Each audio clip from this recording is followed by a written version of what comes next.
guys, I'm Sarika and welcome to Your Knowledge Buddy. So today I'm back with another new video where I have some exciting news to share. So India Young Professional Scheme, the dates are announced for the second ballot. So if people who don't know what is India Young Professional Scheme, it is a scheme which was launched this year by both the government, UK and India. So if you are between 18 to 30 years of age in any country, you can move to each other's country so that you can work there without any sponsorship and you can live there, you can study there, or you can just do anything that you want. So there was already a first draw which already happened this year, and there were around 2,400 seats which were given. So just a little reminder to new people, as per this agreement, there are 3,000 spaces only allocated or reserved for youth mobility visa. And what they have done, because they have already given 2,400 seats already earlier this year, which was in Jan and Feb time, and now in the second ballot, they will be giving remaining 600 seats. They have not specified correctly on their website how many they have given and how many not, but this is what they mentioned previously in some of the communication. So don't quote me on that. So what I'm going to do is I'm going to take you through the UK Home Office website and show you exactly what's happening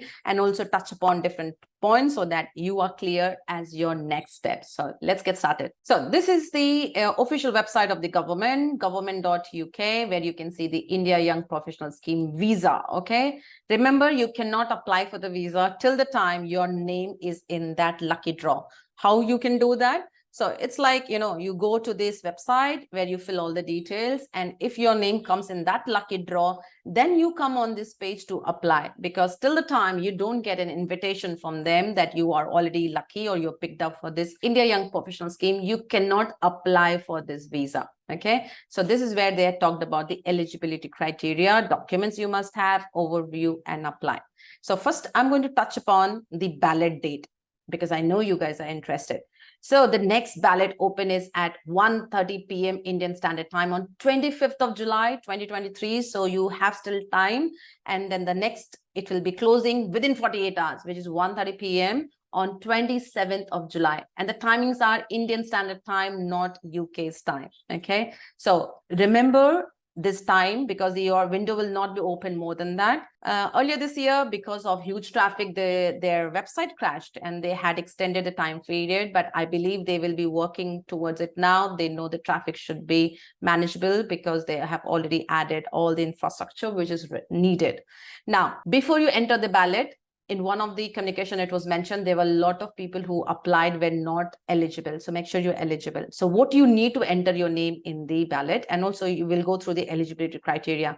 You need to provide your name, date of birth, passport details, scan a photo of your passport, phone number, and email address. This is very important. And then you will be informed within 2 weeks of the ballot closing. So you will get to know whether you are picked up in that draw or not. And the entering in the ballot is free. It will not cost you any money. Few people had been messaging me on Instagram as well, saying that you have to pay your health surcharge. No, you don't have to. For the ballot, nothing. Only once you are eligible, you are selected, you are lucky in that draw. When you apply for the visa, then yes, you need to pay the healthcare surcharge. You also have to pay the visa fee. And here they have mentioned the visa fee is £259. And here, again, a note here, they said there are 3,000 places available, but they had already given a lot in the Feb ballot. So the remaining places will be given in July, but they have again not specified how many, but I think roughly 600 is still left. And you can submit only one entry per person, and any other further attempts will not be counted. And if you're successful in the ballot, like explained, you'll be invited to apply for this visa. And then once you get the invitation, you have only 30 days from that date of the email to apply online, pay for the application fee and healthcare surcharge. And if you're not successful, you don't need to do anything. Now, let's quickly move to the next one, which is about the eligibility criteria, because again, you must be eligible to apply. Please do not waste this spot for someone else. If you're not eligible, please don't apply. So the first criteria is anyone with 18 to 30 years of age, you are allowed. So the day you plan to travel, you should be 18 years. Yeah, if you're planning to travel only say in September, and today say you are not 18, you are 17 point something, but in September, if you are 18 years, you are still eligible to apply. Same thing applies for 30 years. If you are not 31 and if you have crossed 30.5, 30.1, which is still acceptable, as long as you are not 31 years, you are eligible to apply from the date you plan to travel. That is very important catch. And qualification, you must have a qualification at a bachelor's level or above, which is regulated qualification framework 6, 7 or 8, and advanced diplomas are accepted, and I think also diploma, but please make sure you go and check whether your degree is accepted or not. And this amount, which is 2,530, should be available in your account for the last 28 days. If you don't have the savings, you may not be considered and you will not be eligible, because I have been calling this out very often in all my videos, and I know few visas were rejected even though people were selected in the draw because they did not have enough money in their account. They were not selected, and previously the amount was less. They have, I think, increased it now. And you should not have any children under the age of 18 who live with you or you're financially responsible for. So this is the eligibility criteria.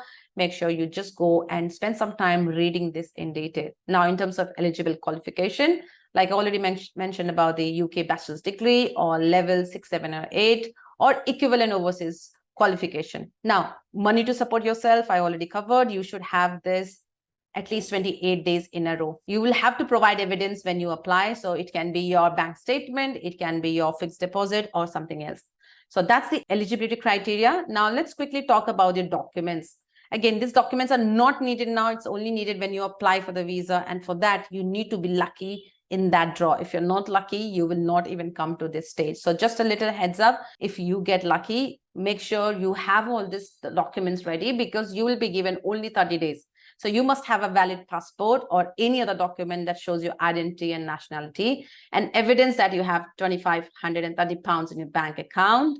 Evidence of your qualification, like I mentioned, you need to have that evidence, and a letter from your university as well. You need to also have your TB test done, and then a police report or a clearance certificate from India is needed. And if you just click on this link, I've already made a detailed video around it. You can find out if you're in Delhi, which places you have to go. They just charge a very nominal fee. So you just can go and get your police clearance certificate. And in terms of evidence of your qualification, your college or university will need to provide written confirmation that you completed your studies, graduated with the required qualification. This is very important. And if your studies were not done in English, you will have to provide a certified translation. So overall, this is all about the India Young Professional Scheme. You can read all the details on the UK government website. I'll provide the links in my video description as well. And do let me know if you guys got any question, or is there any point which you don't understand, and I hope I'll be able to help you. In this section, they have covered the cost, by the way. People who are worried about the cost: application fee £259, healthcare surcharges is £940, and you need to have £2,530 in your personal savings. So this is a lot of money for a middle class family. So if at all you're very serious, make sure you keep all this ready with you. Okay. And there are other what you can or cannot do when you're on youth mobility visa in the UK. It's mentioned here. So that's all for today's video. If you guys got any questions, do let me know in the comment section below, and all the best to everyone who's planning to enter your name in the ballot. See you later.